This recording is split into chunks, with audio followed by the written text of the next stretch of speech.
बाबा के भक्त एक बुजुर्ग दंपत्ति ने कई बार बाबा को अपने घर आने के लिए कहा, पर बाबा कभी घर ही नहीं आते थे। एक दिन अचानक बाबा ने उन बुजुर्ग दंपत्ति के घर मैसेज भिजवाया कि आज रात में वो उन्हीं के घर रुकेंगे। बुजुर्ग दंपत्ति बहुत खुश हो गए। वो बहुत पैसे वाले तो नहीं थे, पर उन्होंने पूरे मन से बाबा के सत्कार के लिए सारी तैयारियां की।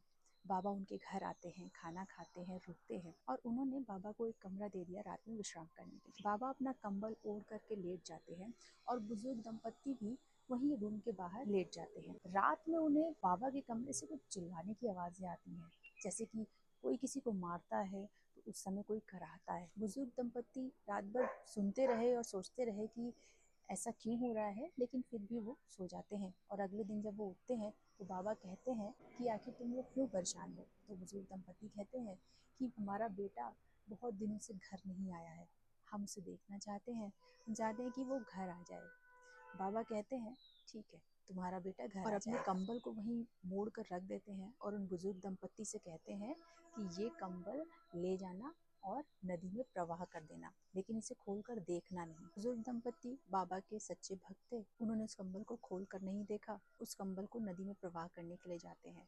जब वो कंबल को ले जा रहे थे तो उन्हें ऐसा लग रहा था जैसे कंबल अचानक बहुत भारी हो गया है और उसके अंदर कुछ भारी सा सामान है। जब उन्होंने कंबल को प्रवाह किया तो देखा उसमें से कुछ लोहे के टुकड़े जैसे निकल रहे थे, लेकिन फिर भी वो घर आ जाते हैं।